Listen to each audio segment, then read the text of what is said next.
the problem, like, well, not the problem, but like it's inherent in law that there's never really a full right answer. So they really need something to kind of base a reason. Like they don't just make a decision in a case and then go to the next one and make something that's just completely different to that. There has to be a bit of consistency in the law. So like you said, you just really need to look at what's the presumption for this, like really what's underlying here, what are they saying?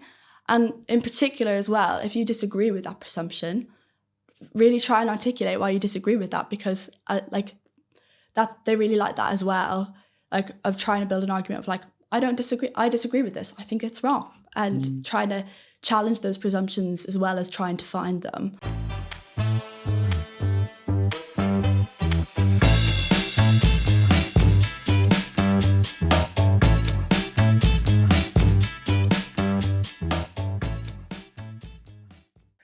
Hello everyone, welcome to Cambridge from the Inside. We're here with a new guest today. Would you like to introduce yourself? I'm Holly. I'm a first year lawyer here at Trinity Hall. Nice. And today we're going to be talking about how to prepare for law interviews, what to do beforehand, what your law interview was like. And first question we have here is, how did you prepare for your law interviews? So I'm Irish, so we don't really have a background at really sending people to Oxford. So I very much was like approaching it from scratch. Like I didn't have any teachers or anything who knew anything about it.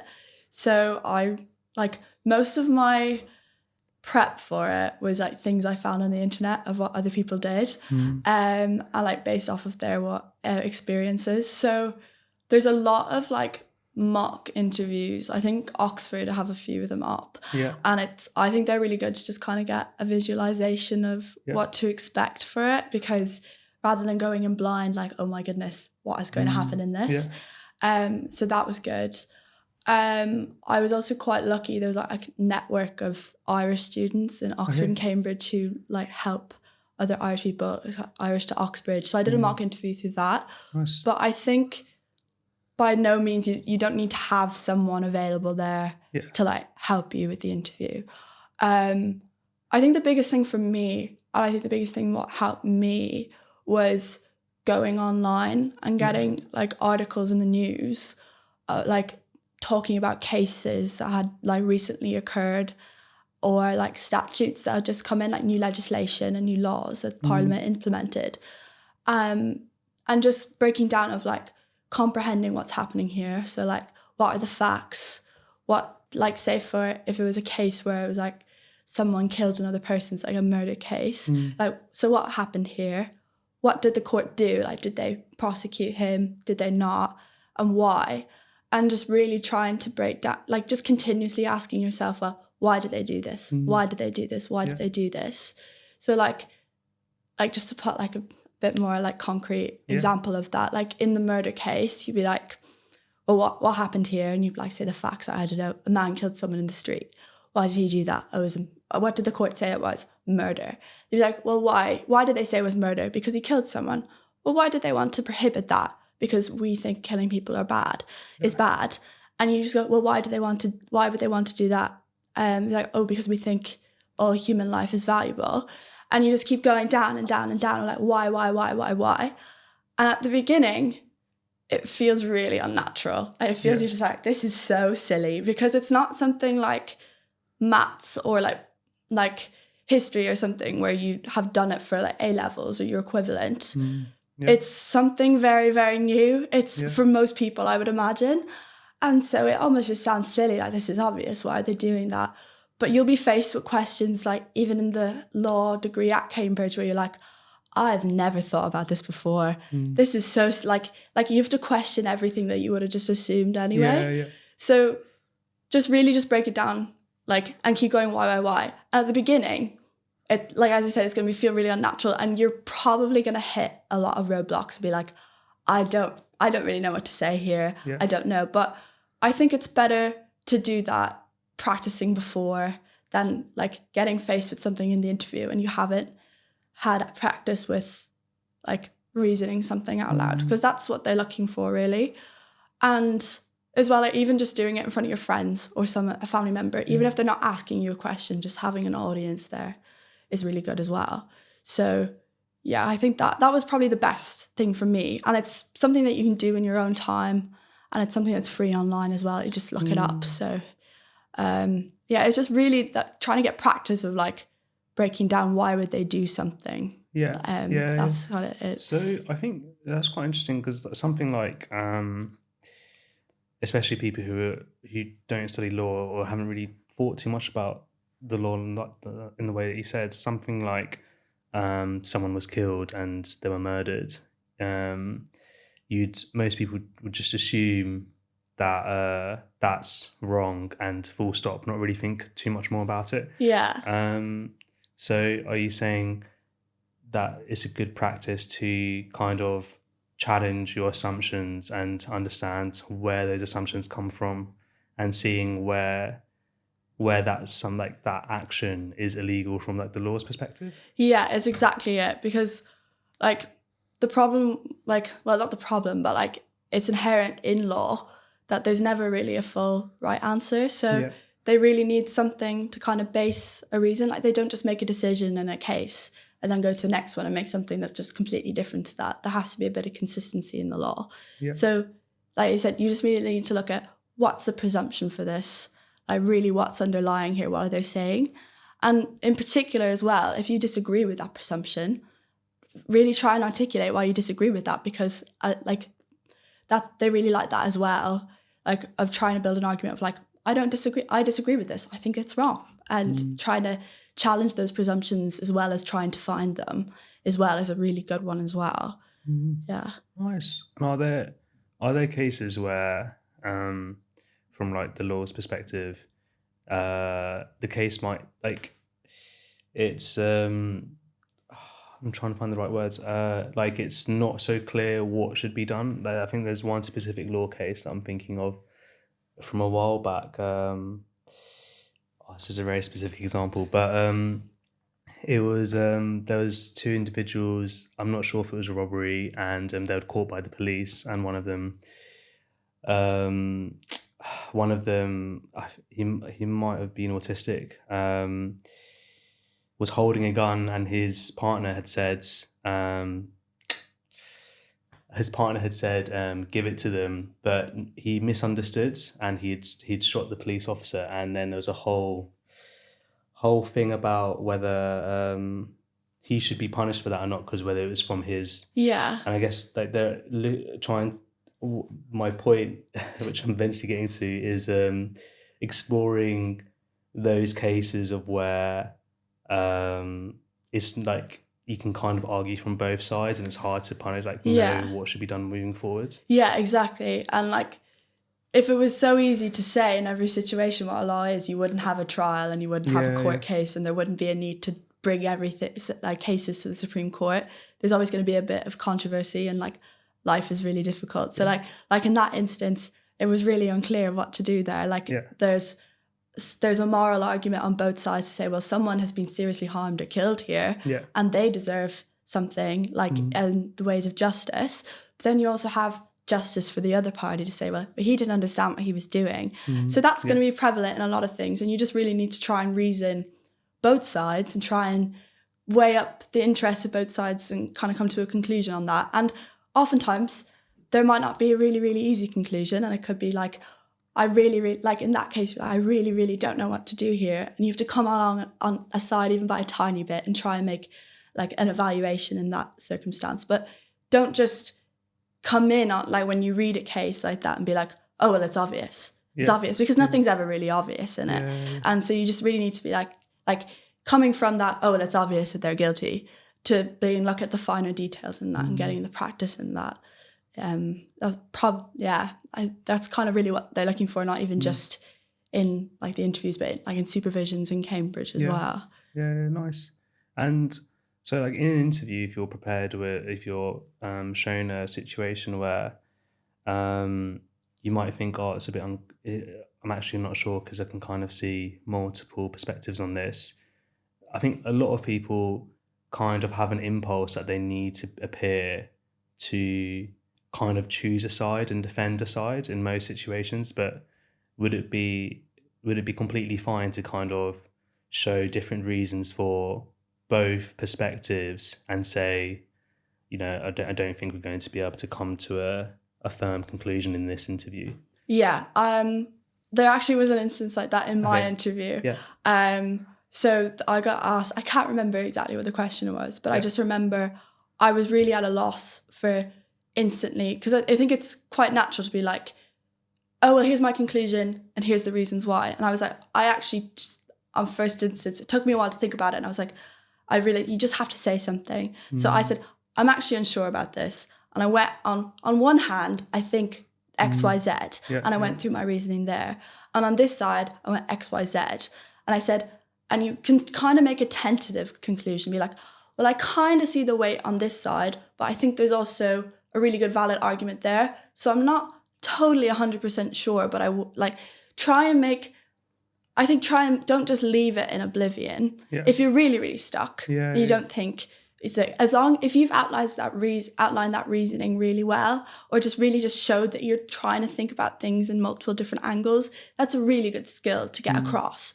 But if you can try and think of something that's maybe a tiny bit of a conclusion, do try and acknowledge that and be like, I do think there's a bit more weight for this one, but I think this one is still a really valid argument as well at the same time. So try and maybe kind of come to a tentative direction, but there's no need to have a very, very definitive conclusion. And I don't think you should feel stressed or really under pressure in an interview to try and come down that way as well. And on that same line, when you really are unsure, it's really good to just try different angles as well, and realize if that angle is wrong. In my interview as well, I had no clue what to say for one of the questions. I got asked a very tricky question, and I just went down this tangent. Just complete tangent. I was going down this road, and I reasoned it out, and I hit a wall. I was like, I actually don't think this is right, and just be willing to say that when you realize it's right. And even in the instance where you're trying to weigh up things, admit like, oh, I actually think this is wrong. I actually don't think that's right. Don't feel like just because you've taken one single route on a reasoning, don't feel like you have to stick to that. Like, admit when you're wrong and try and look at the other side as well. That's like a really good thing to get across as well in an interview. Nice. I think that's really good advice. Definitely not feeling the need to stick to what you said before and being flexible. Coming back to more on what your interviews were like, what were they like last year? How many interviews did you have, and like how many interviewers were there, and were they different interviewers for both interviews, etc.? Yeah, I had 2 interviews, and they were both online. So it was a bit different. But in my first, I had 2 interviewers in both of them. In my first interview, I had 2 fellows at the college, and in my second interview, I had one of my fellows and a PhD student. And so in the first interview, I was given, it was like a summary of a judgment. So I had a facts, like very briefly, what was the decision of the court, but the majority of it was going through different reasonings. So oftentimes So was that presented during the interview, or did you have that beforehand? I got it 30 minutes beforehand. And so we got sent it, and we were put in a breakout room on Zoom. And 30 minutes sounds like a lot, but it's really not. So just really just try and keep calm in that, and just try and comprehend what's going on there. But in like higher courts, you'll get multiple judges, and they'll all have different opinions on why something is some way, and oftentimes they'll disagree with each other. So in that case, in that interview I think I had about 3 or 4 different summaries of what a judge was saying, and a lot of it started off with trying to try my comprehension of it. So did I understand what was going on? Just summarizing in my own words what everyone was saying, so that they could kind of really understand that I was really getting across what the actual case meant and what everyone was saying, and I wasn't coming in on this like erroneous basis. And then we kind of went down like this, like it's very similar to what I did before, of like kind of going down the line of, can I comprehend it and can I reason it? So it then went down this route of, well, why did they do this thing? And why would they have said that? I think 2 of the judgments differed, and we spent quite a bit of time being like, well, this is one view versus the other. Like, how convincing do you find both of them? Do you see any merit in either or? And like, do I think that like the majority was right, or do you think I should have gone with the dissenting opinion? It's like the person who was disagreeing with the majority in the overall result. And then we kind of looked at like the broader picture. So there was this rule set out in the case. I think it was about policemen, and it was just trying to see, well, would this same rule work with teachers? Would that still be right? And trying to look at it in different factual scenarios and say, not so much so like, oh, would it apply?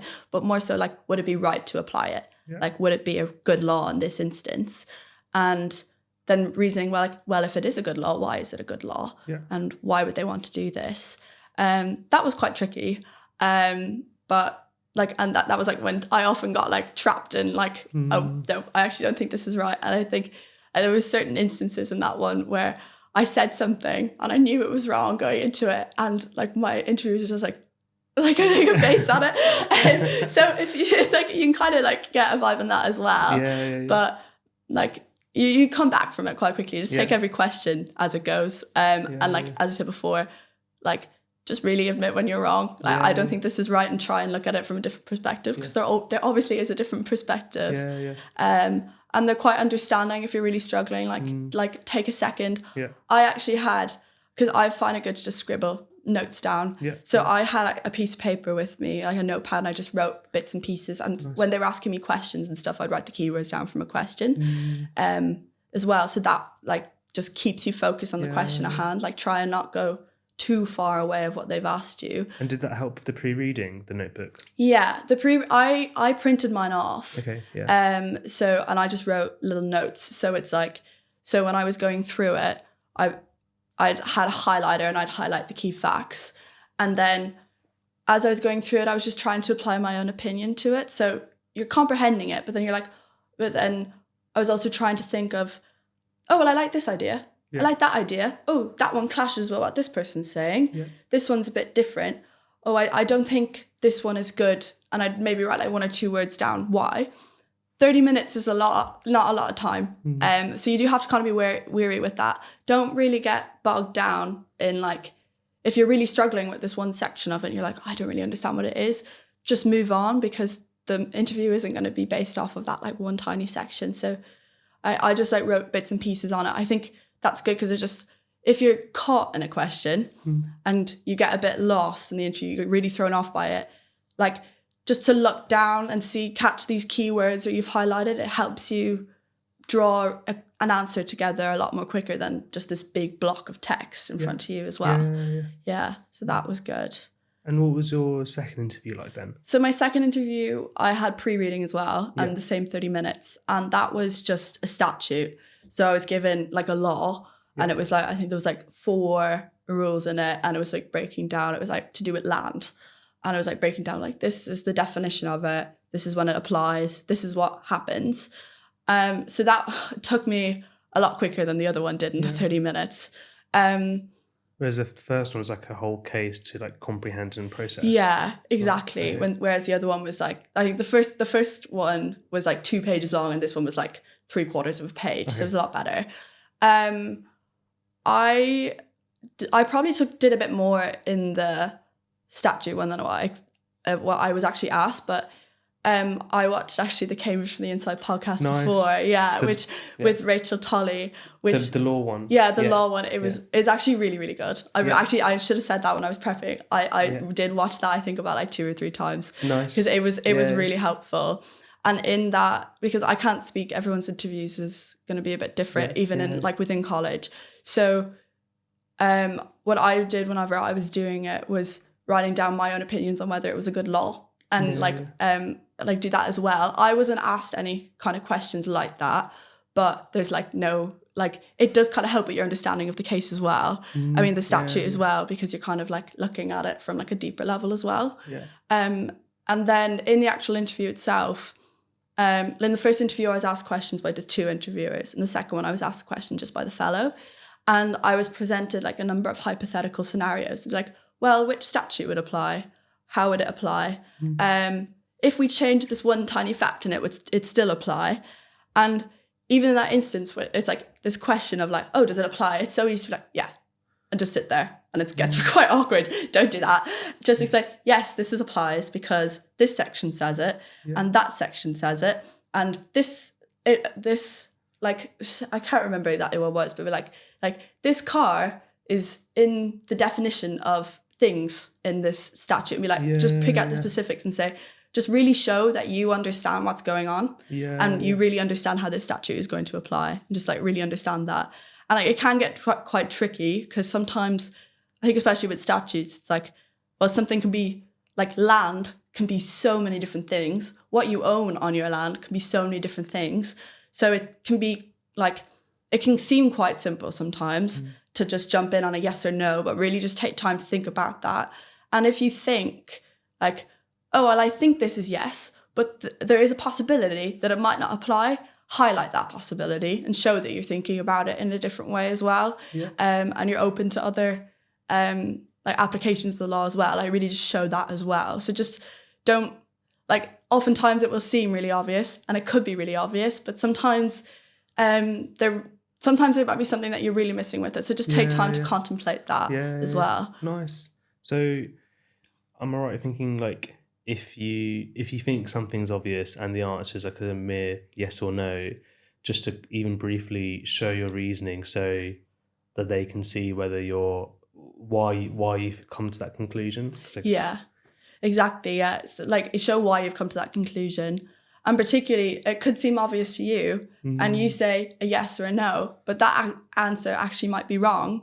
But if you show your reasoning to that, one, they can see, well, how did they come to that conclusion? And two, they might be able to help you and be like, but what if you consider it in this way? And really just try and think about that and contemplate that as well. Like, don't just, like, as I said, don't be stubborn in your answer. These are people who've been in the field for quite a long time. So they know, like, they've made this interview and they know what they're doing. So really think, what's the merit to do that? That being said, you can disagree with them. They might be throwing you off. But just have a robust reasoning, and don't just go, well, I said this thing, and they say, oh, well, have you thought about this thing? Be like, no, my answer still applies. Just say, well, no, I actually think my answer still applies, and just really break that down as well. Don't try and reason things out verbally as much as you can. Because they don't know what's going on in your head. Yeah, so exactly. And they want to know what's going on in your head. So you just really need to lay it all out, really. Yeah. Nice. Yeah, I think that's really good advice. I remember, it reminds me of there was a moment it was a while back now, but in my interview where there was kind of not a stalemate, but it kind of came to a pause, because I'd said, as you said, I think it's this, and kind of left it at that, and they kept trying to ask me, well, why did I think that? And I was really confused, and it came out that I thought something that was obvious, but they just didn't know that I'd known that. And so it was good advice to be able to just communicate what's in your head, because it might not be obvious to them. Exactly. Also, the law podcast is such a long time ago now, I can't remember what we'd said, but I think it was quite a long podcast, and Rachel really goes into a lot of depth on what the interviews would be like and how to prepare for them, right? Yeah. In what ways, did that podcast help with your interview? A lot of the things she describes in quite detail, really, really effectively, how the interviews run in Trinity Hall. And I was saying earlier, it was exactly how my interview was, which was quite shocking, because a lot of times people go in and just be like, oh, well, we do this thing, we do that thing, quite generally. But that was a really good, when I went into that, and it was like what she'd said, and there was questions as well that I could see that when she in the interview, she's like, well, we're looking for this skill, and we're really just looking for evidence of that thing. I was like, she's trying to bring that out in me, and the interviewers they're trying to bring out those skills within you as well. So the questions out there randomly, so that was really good as well. I was able to kind of match up what she said that she was looking for with what the questions were as well. So that really helped as well. As well as that, it was almost just nice to have an understanding of the person outside of this isn't just my interviewer, like she's a real person and she's friendly and she's nice. She's really nice. So that was really good as well. But I think for the most part it is like trying to see what they want, and like, she's very honest about it. She'll tell you what she wants, and they're not trying to trick you. They want you to do well.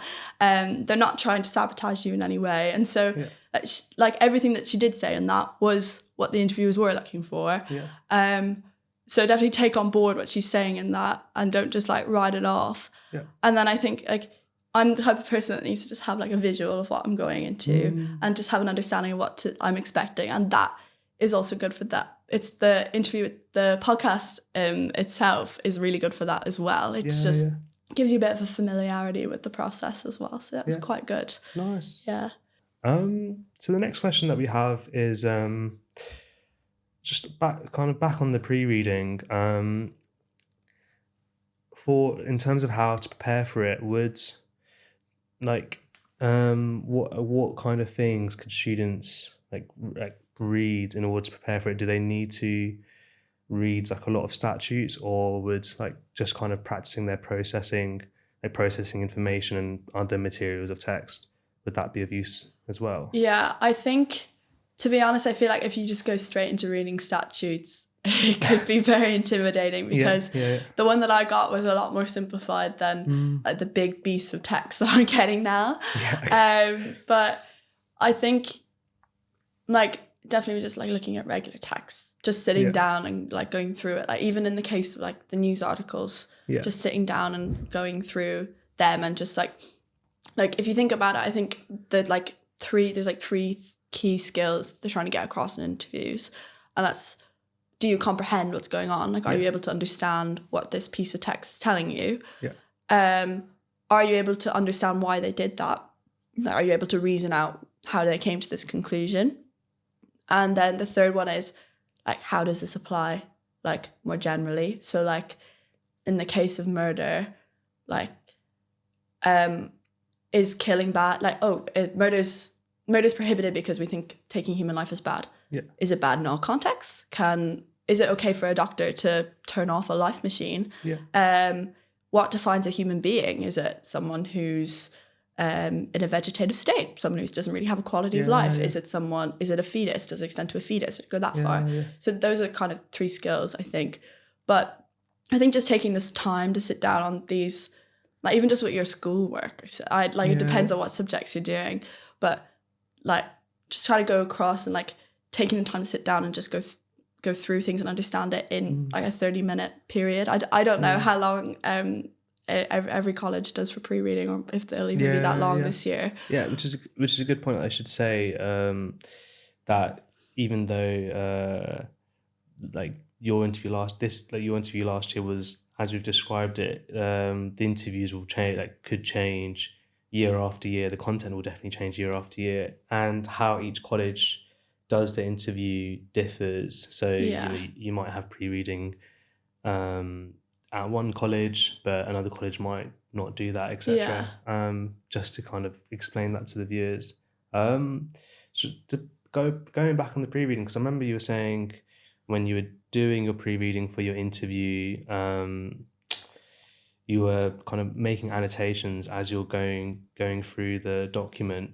So would it be like a good exercise, even if it was like a news article, for an applicant to go through news articles and like make annotations, trying to understand the news article in the similar ways that you've been describing? Yeah, and it doesn't even need to be like a law news article. It can be like any like wide government, like something that a parliament did, like in the budget or something.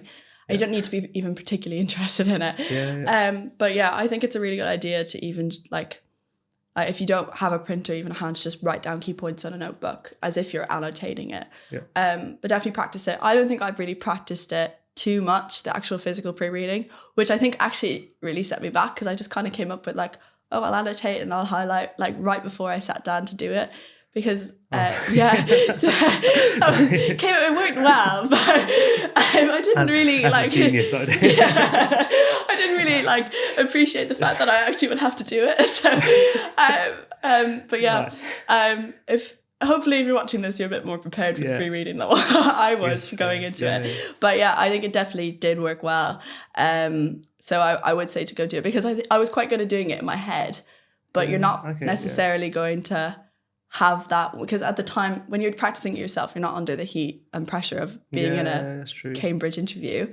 So it's like, I can pick out pieces a lot more, but I think the biggest thing for me, even sometimes I'd even look at my annotations, was just the little highlights of the information, so I could pick that out quite quickly as well. I think I had an elaborate color scheme as well for it. Now I'm like thinking back to it. I think I had like orange for facts, blue for reason of one judge, purple for the reasoning of like someone who disagreed with it. Like very elaborate, which you don't need to do that either. So and you thought that colour scheme like just before the interview. And I just like emptied my pencil case out and I was like, you. Why not? That's really cool. But yeah, I think definitely that was actually really helpful, and I feel like I would have been a lot more clunky and a lot like more messy of an interview if I didn't if I hadn't have had that done. I think it's a really good point that you were saying, like normally you'd be able to do those things in your head, but I guess because it's like a high pressure situation, you might just want to be on the safe side just to do some highlighting, even if you don't normally do that, even if you don't even refer to the annotations you've done. It's kind of like a comfort blanket in case you need to. It was interesting to hear how the idea just came to mind just before the interview. I mean, it reminds me how you could, in a very calm way, just approach the interview as you just need to answer some questions, and it's not any deeper than that. Which is easier said than done. But imagine some people do approach it like that. The next question we have is the LNAT, which the applicants would have done by now, the admissions test. Was wondering, is there any overlap between the LNAT questions to what the interview is like, and like would going through LNAT questions be good preparation for the interview? To an extent, I think. I feel like when you have the LNAT done, most likely you've done a bit of work towards it. And so in that time, you're developing a lot of skills. Like the first LNAT you do is going to be a lot better than the ones that you do towards like the end, because you're building up these skills. So if I remember correctly, I think there's like skills of comprehension, skills of trying to identify arguments and stuff. So I wouldn't do it like once you've done your LNAT, just don't return to it. I think don't go back and do it. But I think be really conscious of the fact that this isn't the first time that you've been asked these kind of questions.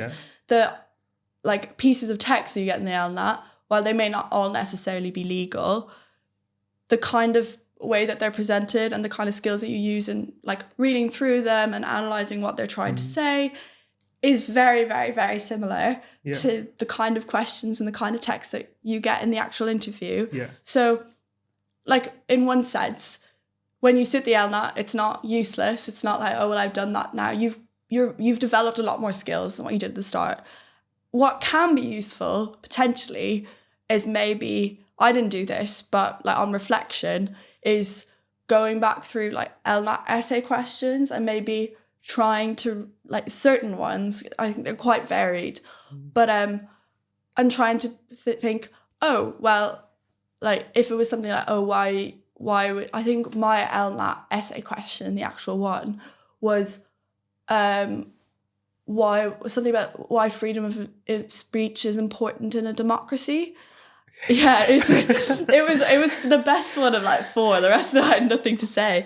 And so that's kind of questions that you'll get in like constitutional law, and things like that as well. And so kind of just reason through, well, why is freedom, and trying to reason through that way, and not looking at like trying to form an actual like argument and structure, but just really just think about reasonings and like principles underpinning it. But so they're good questions to go through, like in your mind at least. In your mind, I wouldn't spend too much time on it, but I think if you definitely just want something different, you want a bit of a break, or you're thinking like prompts as well, or you're just thinking, I'm really struggling at these article things. I don't really know where, like I don't think it's going from something. Go from something really basic, or it's just a line. and just analyze it from there, because that's like the line is almost like a condensed version of principles outlined in a case. So as well, don't stick to them. Definitely get used to a lot longer text as well, because that's what you're going to face in the interview.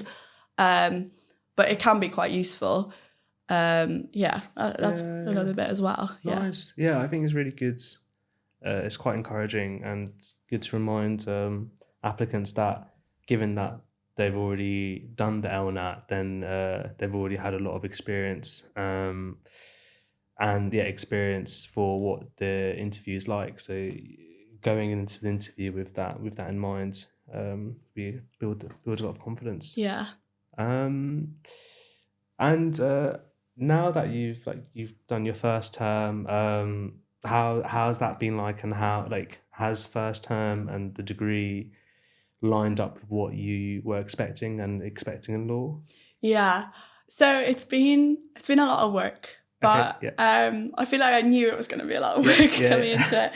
It has been, though, incredibly enjoyable. Yeah, we have a really good set of lecturers in Cambridge. Like, it's like crazy. It's like you have your textbook and then they're like right in front of you lecturing. And it's like they're just like listing themselves, or like on the reading list, it's just like your lecturers are on it. I'm like, this is crazy. This is insane.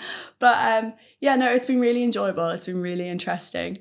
Very busy, but law, you're quite fortunate because it's one of the bigger intakes. So you've got a really nice community of lawyers, especially at Trinity Hall. We have a really nice community of lawyers. There's 6 in my year, and it's just really nice to do that together and to have other people with you. So it's just a really, like, for such an intense course and something that's so difficult at times, it's just really nice to have other people who are going through it with you, and you work together.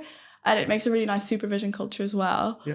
The supervisions actually as well are like an invaluable resource. They're like, you cannot really understand something going in, and you come out of supervisions like just confident, and like, oh, this is so much clearer, and it's a time to bring up questions, which I feel like it's really fortunate resource to have. And I feel like a lot of places don't have that to that extent, especially that like 3-on-1 in such a small academic setting. It's really, really good. And like, despite the workload, you've been able to like do other things, right? So talking about you're doing rowing. I took up rowing, which is quite a lot as well. And then I have like a lot of other bits I'm doing as well. So like, I'm working for the June event for Trinity Hall. Nice. I get involved in like other things, like we have a run club in college, and there's a really active law society in college, and then the law society in the university is really active as well. So like, they've lots of like events to get to know people as well. And then like there's a lot like more, so there's a quiz, like we have a quiz clubs, we go to quizzing sometimes. Nice. Like to like just weekly quizzes and things. And there's just like, Cambridge is just like, everyone's there and they realise that it's hard. But like, everyone has interests and they have lives. Like, your degree, you don't walk in the door and then whoever you were as a person is just abandoned, and all of a sudden you're just in the library the whole time. Like, that doesn't happen. Like, everyone has interests, and you find people who are like-minded, and there's so many also other opportunities to take things up. Like, I have so many friends who some of my friends have picked up fencing and taken up, like, so one of my friends joined like the knitting society, like picked that up. Nice. And so there's a really just like a really good social scene, and like ways to pick up interest in things. And like, there is so much time outside of your degree as well. Like, even like laws, like lots of reading, lots of writing, but you do have time, and you can make time as well. Even if you feel like I don't have time, there is always time to do something else. Nice. Yeah. That sounds really cool. That's amazing. It sounds like you've been making the most of uni. It's only week 5 of first year. Nice. Well, thank you, Holly, for such an interesting podcast on law interviews. We're hoping to do more podcasts on the remaining interviews, the remaining subjects that we haven't done yet for interviews advice. If you have the interview coming up soon, good luck, and we'll see you guys next time. Nice. Thank you so much. Oh, thank you. How was that? Good. I was really nervous, but really? Yeah, I was really nervous coming in, but I didn't come across at all.